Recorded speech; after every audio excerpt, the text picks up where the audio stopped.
Hello, and welcome back to Baby Elias's stories. We now return to The War of the Worlds by H.G. Wells. Chapter 17 The Thunder Child. Had the Martians aimed only at destruction, they might, on Monday, have annihilated the entire population of London as it spread itself slowly through the home counties.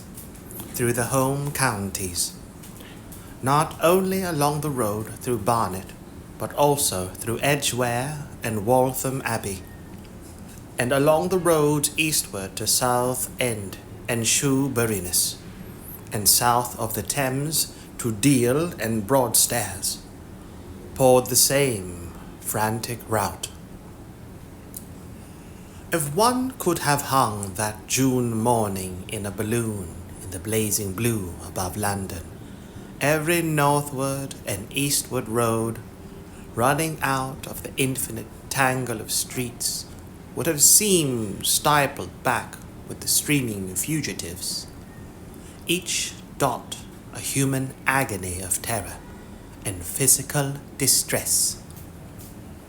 I have set forth at length in the last chapter my brother's account of the road through Chipping Barnet,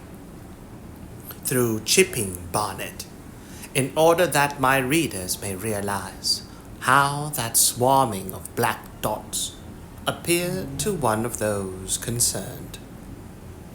Never before in the history of the world had such a mass of human beings moved and suffered together.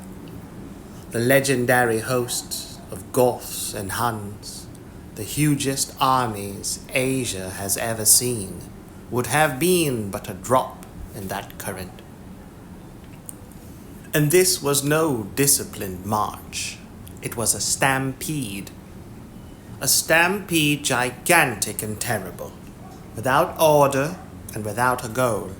6 million people, unarmed and unprovisioned, driving headlong.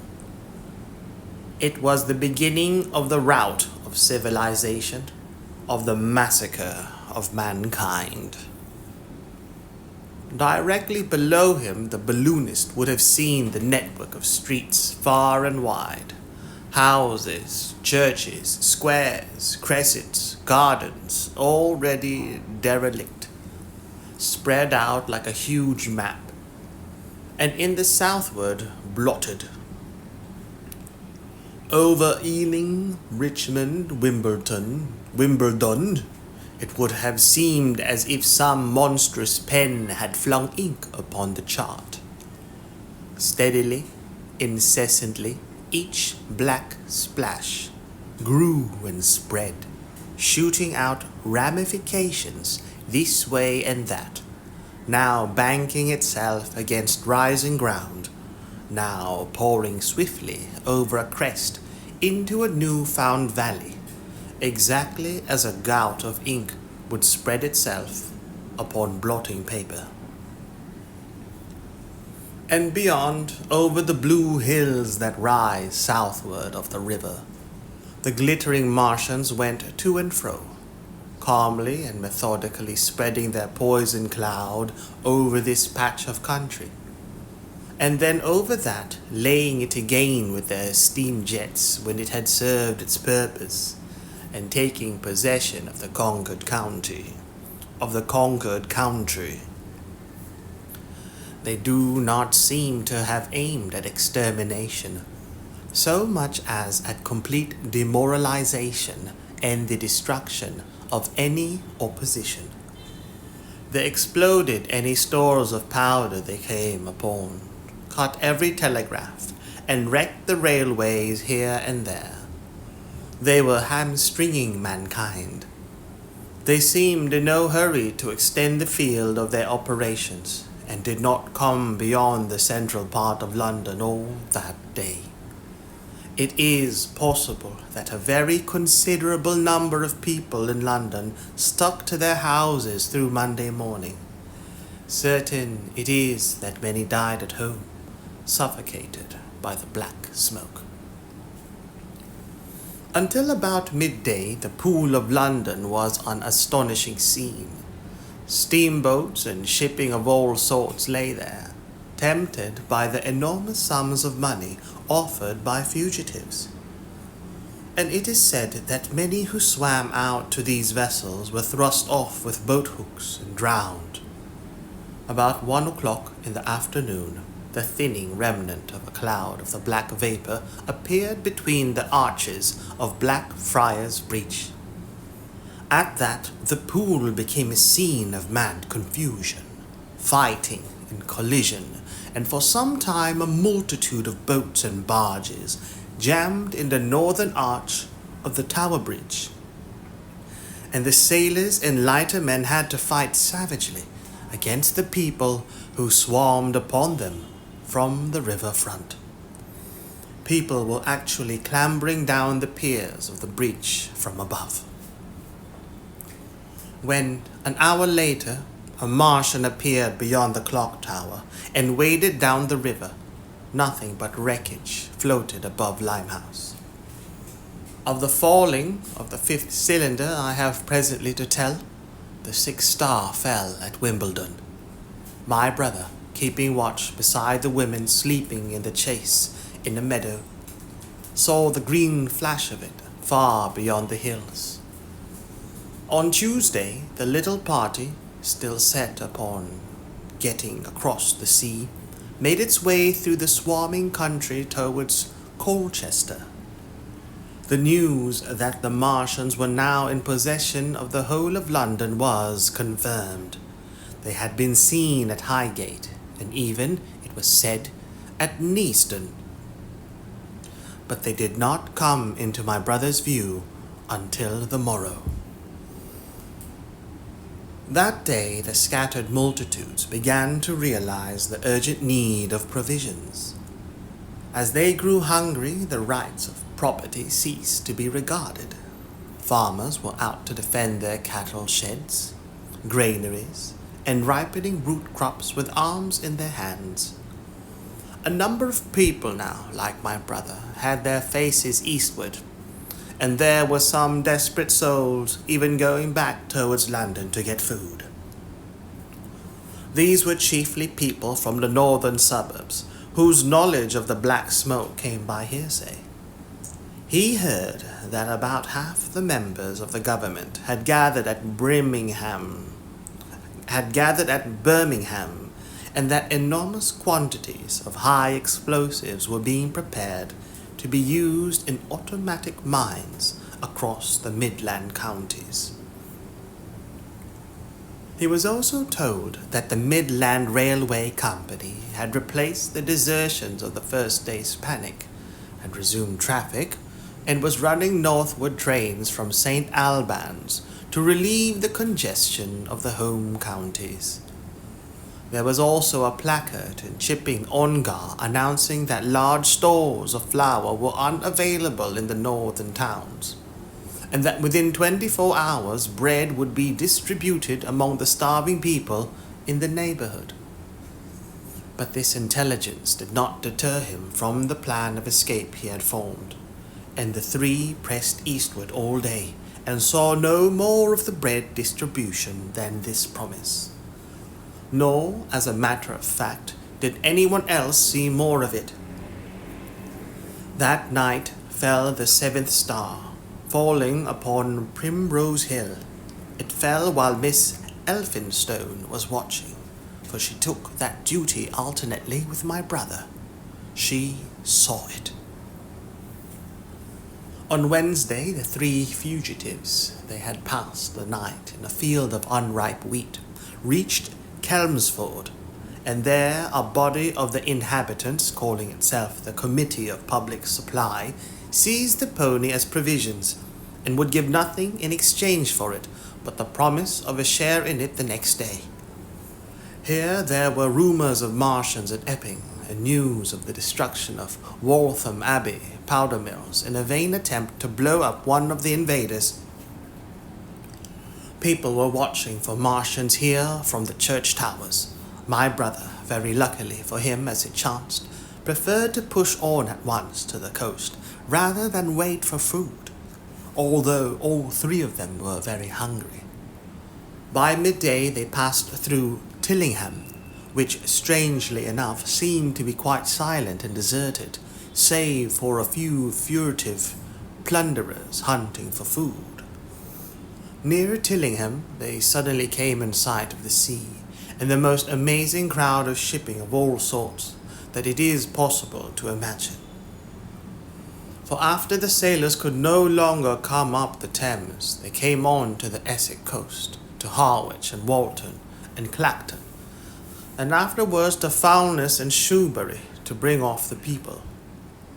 They lay in a huge sickle-shaped curve that vanished into mist at last, towards the Naze. Close inshore was a multitude of fishing smacks, English, Scotch, French, Dutch, and Swedish, steam launches from the Thames, yachts, electric boats, and beyond were ships of large burden. A multitude of filthy colliers, trim merchantmen, cattle ships, passenger boats, petroleum tanks, ocean tramps, an old white transport even, neat white and grey liners from Southampton and Hamburg, and along the blue coast across the black water. My brother could make out dimly a dense swarm of boats chaffering with the people on the beach, a swarm which also extended up the Blackwater, almost to Malden. About a couple of miles out lay an ironclad, very low in the water, almost, my brother's perception, like a water-logged ship. This was the ram Thunderchild. It was the only warship in sight, but far away to the right over the smooth surface of the sea, for that day there was a dead calm, lay a serpent of black smoke to mark the next ironclads of the Channel Fleet, which hovered in an extended line, steam up and ready for action, across the Thames estuary during the course of the Martian conquest, vigilant and yet powerless to prevent it. At the sight of the sea, Mrs. Ethelstone, in spite of the assurances of her sister-in-law, gave way to panic. She had never been out of England before. She would rather die than trust herself friendless in a foreign country, and so forth. She seemed, poor woman, to imagine that the French and the Martians might prove very similar. She had been growing increasingly hysterical, fearful, and depressed during the 2 days' journeyings. Her great idea was to return to Stanmore. Things had been always well and safe at Stanmore. They would find George at Stanmore. It was with the greatest difficulty they could get her down to the beach, where presently my brother succeeded in attracting the attention of some men on a paddle steamer from the Thames. They sent a boat and drove a bargain for £36 for the three. The steamer was going, these men said, to Ostend.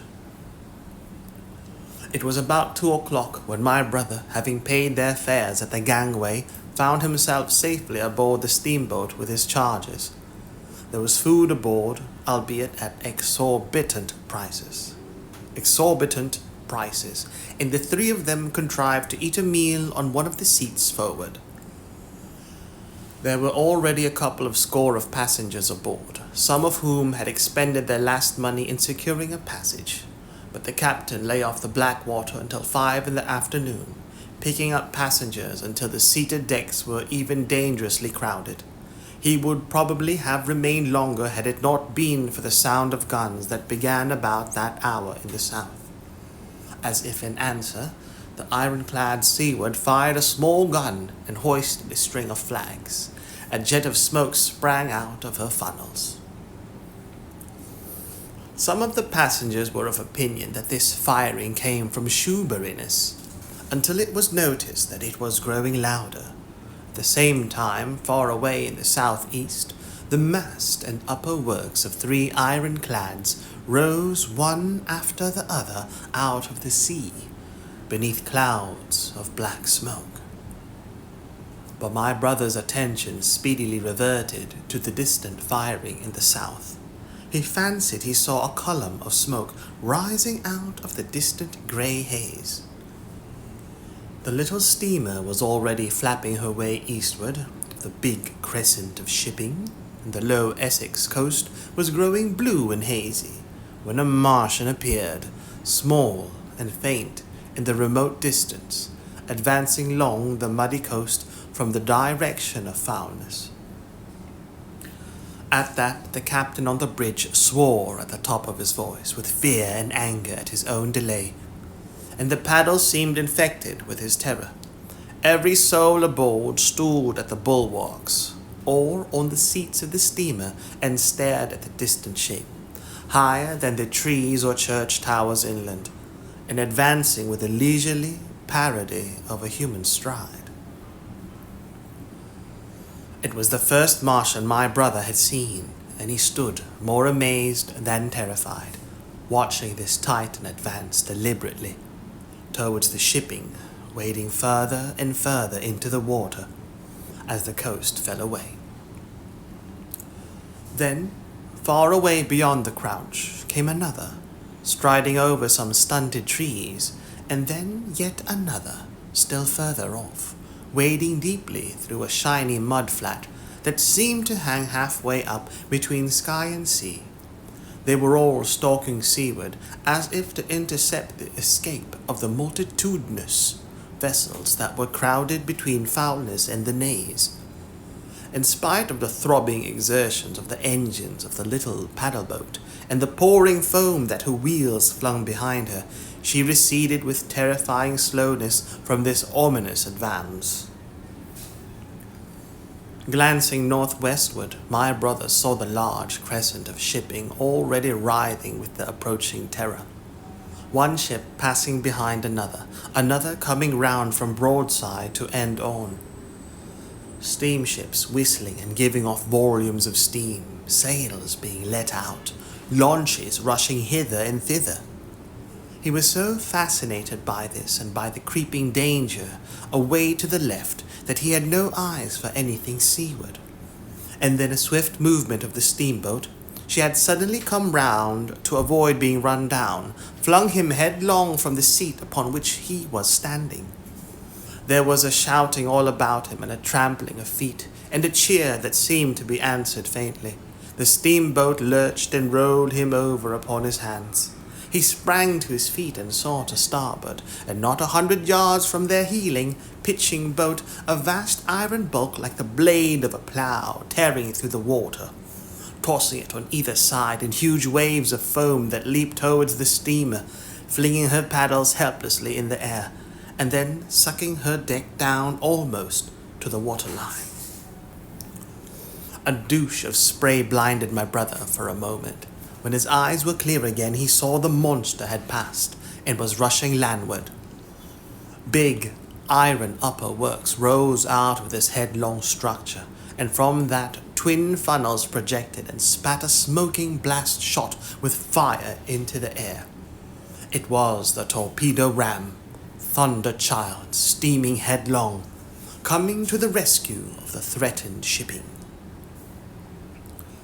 Keeping his footing on the heaving deck by clutching the bulwarks, my brother looked past this charging leviathan at the Martians again.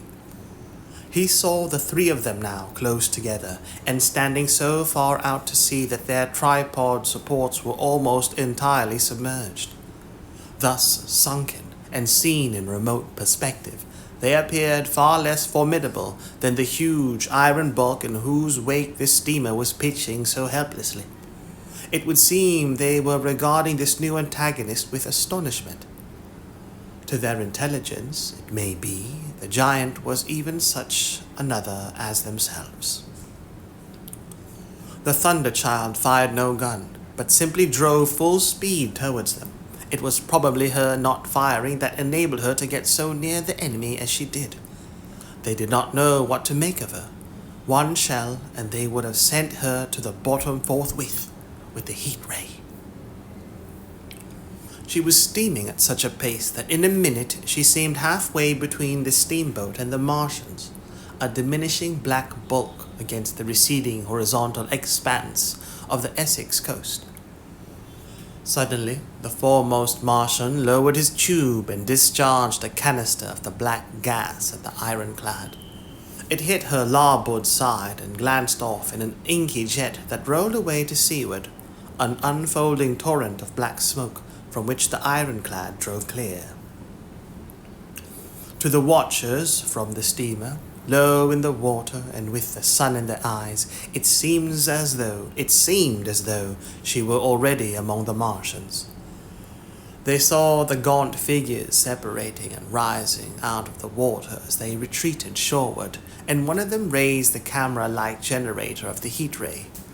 He held it pointing obliquely downward, and a bank of steam sprang from the water at its touch. It must have driven through the iron of the ship's side like a white-hot iron rod through paper. A flicker of flame went up through the rising steam, and then the Martian reeled and staggered. In another moment he was cut down. A great body of water and steam shot high in the air. The guns of the Thunderchild sounded through the reek, going off one after the other, and one shot splashed the water high close by the steamer, ricocheted towards the other flying ships to the north, and smashed a smack to match wood. But no one heeded that very much. At the sight of the Martian's collapse, the captain on the bridge yelled inarticulately, and all the crowding passengers on the steamer's stern shouted together. And then they yelled again, for surging out beyond the white tumult drove something long and black, the flames streaming from its middle parts, its ventilators and funnels spouting fire. She was still alive. She was alive still. The steering gear, it seems, was intact and her engines working. She headed straight for a second Martian and was within 100 yards of him when the heat ray came to bear. Then with a violent thud, a blinding flash, her decks, her funnels, leaped upward.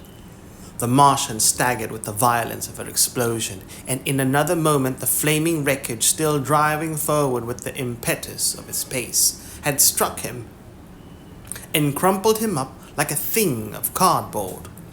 My brother shouted involuntarily. A boiling tumult of steam hit everything again. "Two!" yelled the captain. Everyone was shouting. The whole steamer from end to end rang with frantic cheering that was taken up first by one, and then by all in the crowding multitude of ships and boats that was driving out to sea. The steam hung upon the water for many minutes, hiding the third Martian and the coast altogether. And all this time the boat was paddling steadily out to sea and away from the fight. And when at last the confusion cleared, the drifting bank of black vapor intervened, and nothing of the Thunderchild could be made out, nor could the third Martian be seen. But the ironclads to seaward were now quite close, and standing in towards shore past the steamboat. The little vessel continued to beat its way seaward, and the ironclads receded slowly towards the coast, which was hidden still by a marbled bank of vapor, part steam, part black gas, eddying and combining in the strangest ways. The fleet of refugees was scattering to the northeast. Several smacks were sailing between the ironclads and the steamboat. After a time and before they reached the sinking cloud bank, the warships turned northward and then abruptly went about and passed into the thickening haze of evening southward. The coast grew faint, and at last indistinguishable amid the low banks of clouds that were gathering about the sinking sun. Then suddenly out of the golden haze of the sunset came the vibrations of guns and the form of black shadows moving. Everyone struggled to the rail of the steamer and peered into the blinding furnace of the west. But nothing was to be distinguished clearly. A mass of smoke rose slantingly and bared the face of the sun.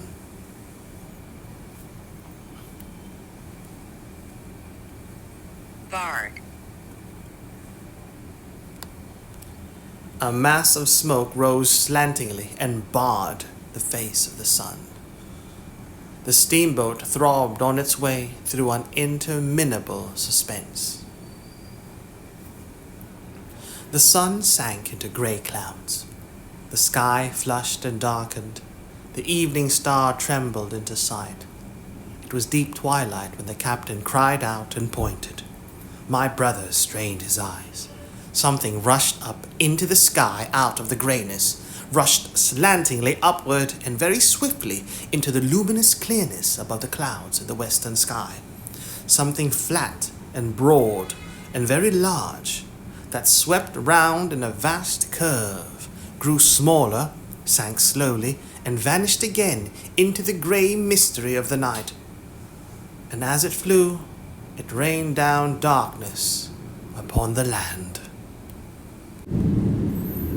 Book 2, Chapter 18, Underfoot. In the first book, I have wandered so much from my own adventures to tell the experiences of my brother that all through the last 2 chapters, I and the curate have been lurking in the empty house at Halliford, whither we fled to escape the black smoke. There I will resume. We stopped there all Sunday night and all the next day, the day of the panic. In a little island of daylight, cut off by the black smoke from the rest of the world. We could do nothing but wait in an aching inactivity during those 2 weary days. My mind was occupied by anxiety for my wife. I figured her at Leatherhead, terrified, in danger, mourning me already as a dead man. I paced the rooms and cried aloud when I thought of how I was cut off from her, of all that might happen to her in my absence. My cousin, I knew, was brave enough for any emergency, but he was not the sort of man to realize danger quickly, to rise promptly. What was needed now was not bravery, but circumspection. My only consolation was to believe that the Martians were moving Londonward and away from her. Such vague anxieties keep the mind sensitive and painful. I grew very weary and irritable with the curate's perpetual ejaculations. I tried of the sight of his selfish despair. I tired of the sight of his selfish despair. After some ineffectual remonstrance, I kept away from him, staying in a room, evidently a children's schoolroom, containing globes, forms, and copybooks, when at last he followed me thither. I went to a box room at the top of the house, and, in order to be alone with my aching miseries, locked myself in. We were hopelessly hemmed in by the black smoke all that day and the morning of the next. There were signs of people in the next house on Sunday evening, a face at a window and moving lights, and later the slamming of a door. But I do not know where these people were, nor what became of them. We saw nothing of them next day. The black smoke drifted slowly riverward all through Monday morning, creeping nearer and nearer to us, driving at last along the roadway outside the house that hid us. A Martian came across the fields about midday, laying the stuff with a jet of superheated steam that hissed against the walls, smashing all the windows it touched. and scalded the curate's hand as he fled out of the front room. When at last we crept across the sodden rooms and looked out again, the country northward was as though a black snowstorm had passed over it.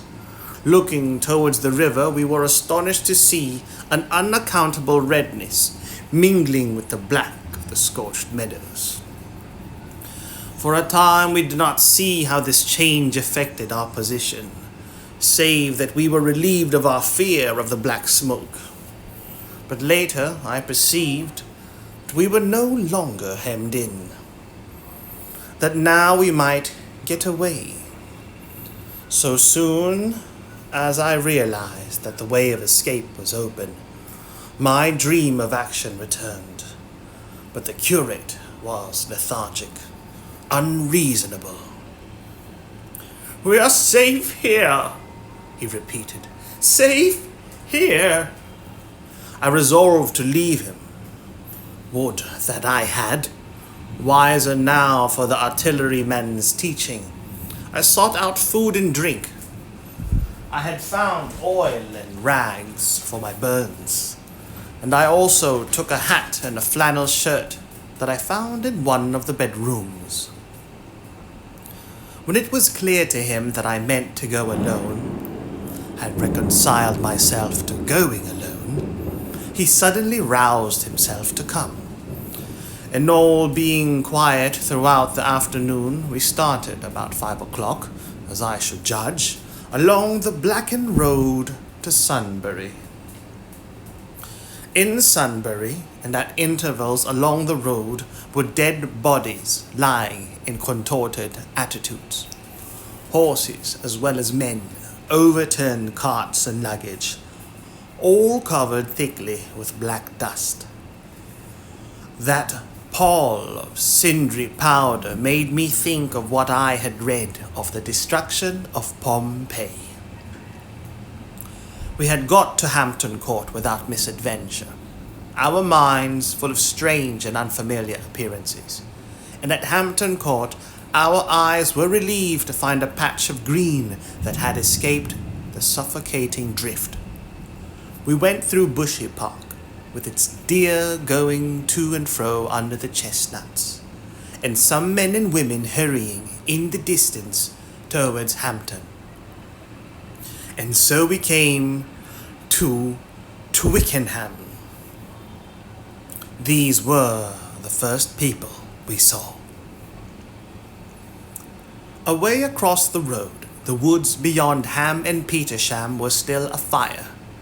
Twickenham was uninjured by either heat ray or black smoke, and there were more people about here, though none could give us news. For the most part they were like ourselves, taking advantage of a lull to shift their quarters. I have an impression that many of the houses here were still occupied by scared inhabitants, too frightened even for flight. Here, too, the evidence of a hasty rout was abundant along the road. I remember most vividly 3 smashed bicycles in a heap, pounded into the road by the wheels of subsequent carts. We crossed Richmond Bridge about 8:30.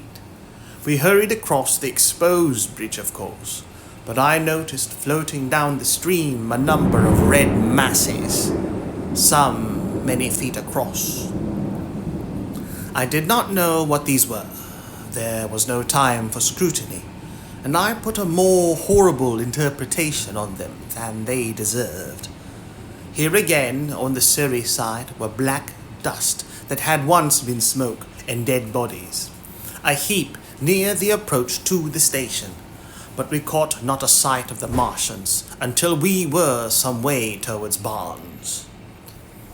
We saw in the blackened distance a group of 3 people running down a side street towards the river, but otherwise it seemed deserted.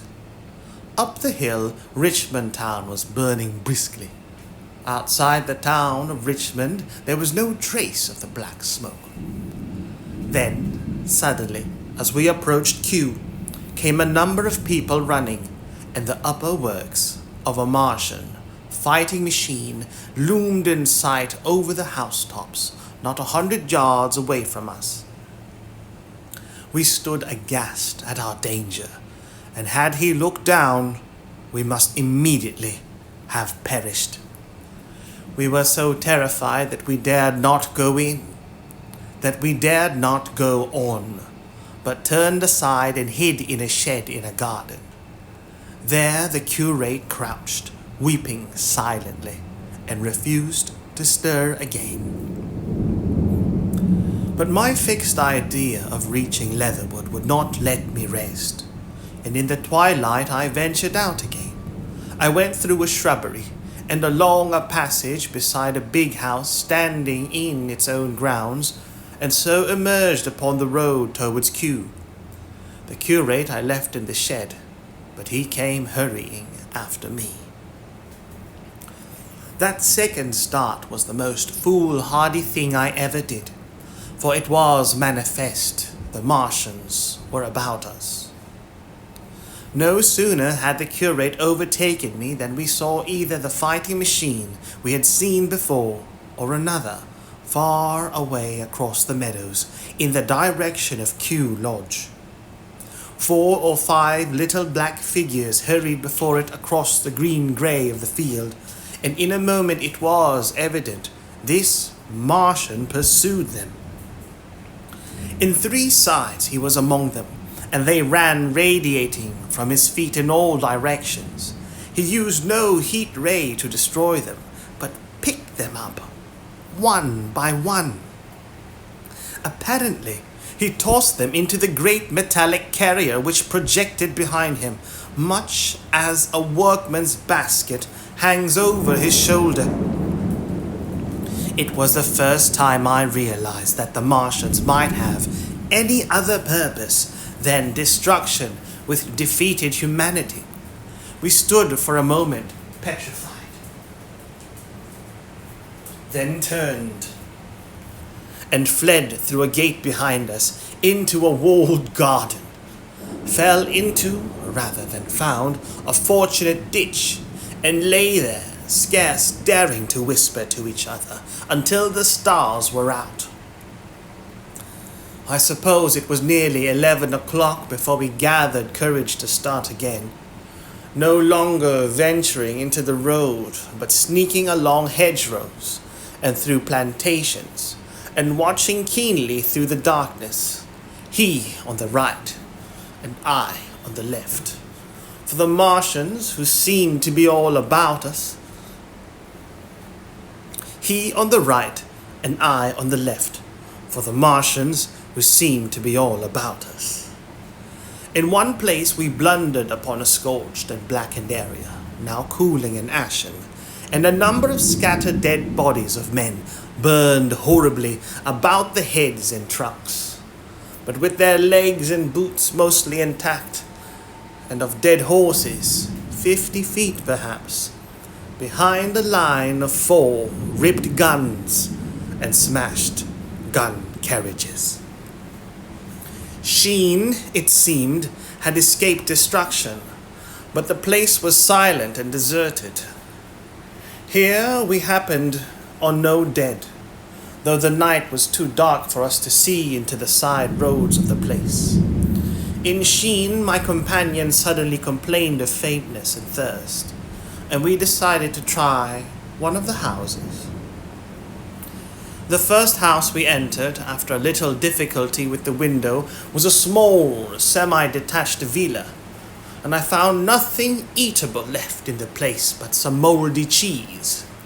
There was, however, water to drink, and I took a hatchet, which promised to be useful in our next housebreaking. We then crossed to a place where the road turns towards Mortlake.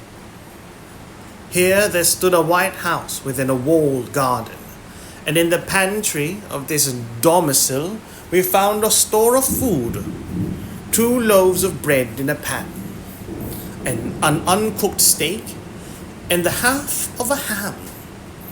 I give this catalogue so precisely because, as it happened, we were destined to subsist upon this store for the next fortnight. Bottled beer stood under a shelf, and there were 2 bags of haricot beans and some limp lettuces. This pantry opened into a kind of wash-up kitchen, and in this was firewood. There was also a cupboard, in which we found nearly a dozen of burgundy, tin soups and salmon, and 2 tins of biscuit.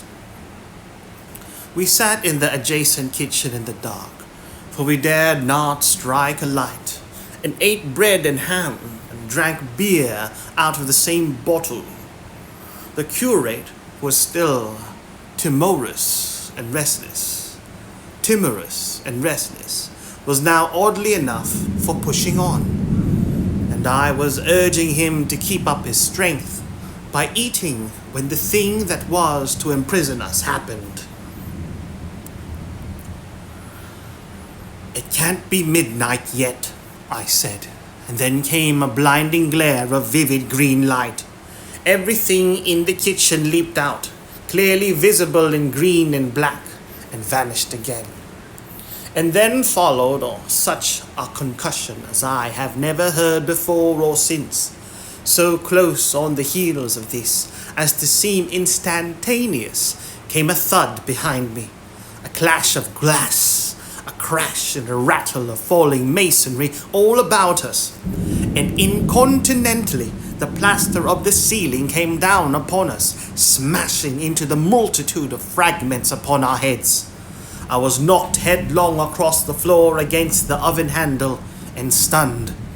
I was insensible for a long time, the curate told me, and when I came to, we were in darkness again, and he, with a face wet, as I found afterwards, with blood from a cut forehead, was dabbing water over me.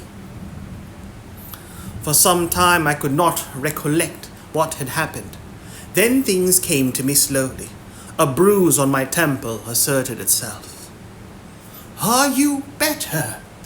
asked the curate in a whisper. At last I answered him. I sat up.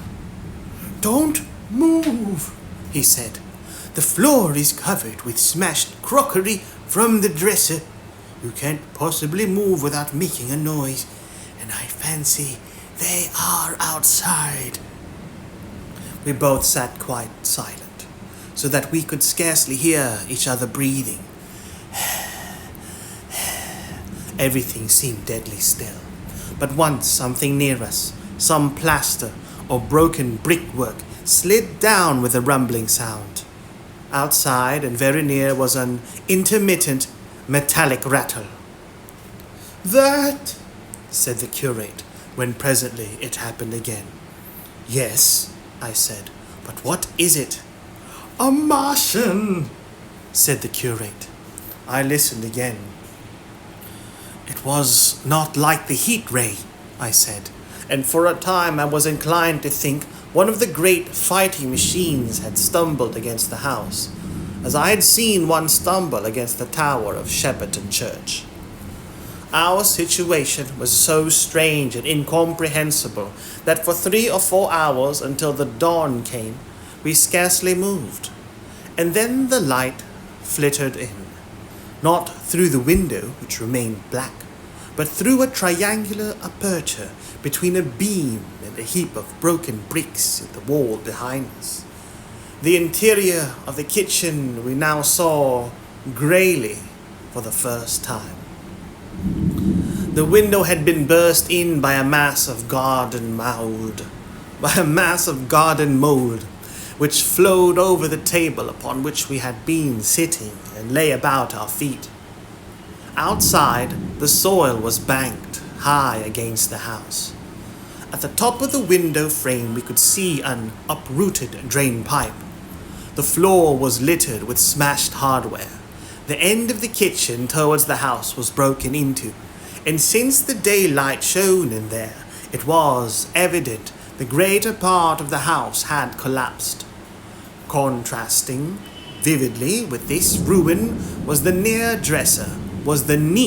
dresser, stained in the fashion pale green, and with a number of copper and tin vessels below it.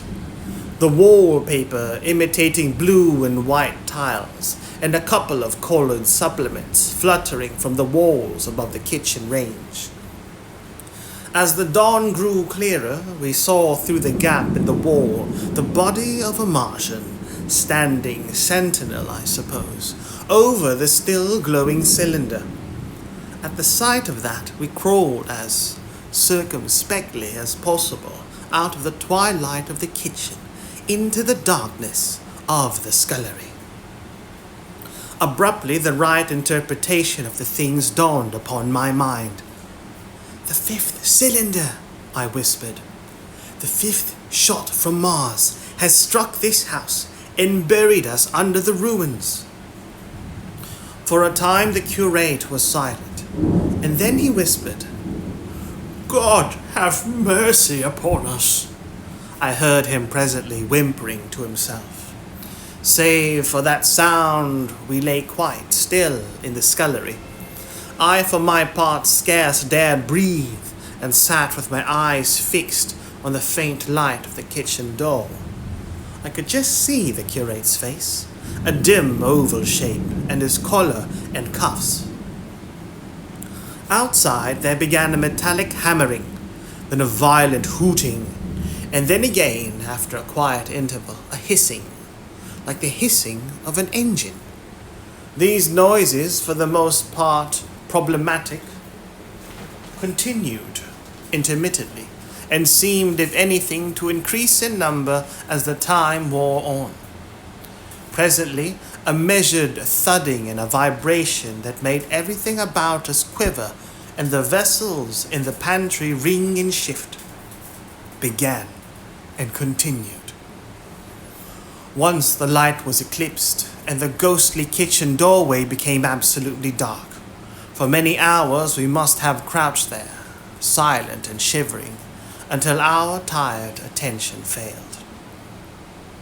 At last I found myself awake and very hungry. I am inclined to believe we must have spent the greater portion of a day before that awakening. My hunger was at a stride so insistent that it moved me to action. I told the curate I was going to seek food, and felt my way towards the pantry. He made no answer, but so soon as I began eating the faint noise, I stirred him to action. And I heard him crawling after me.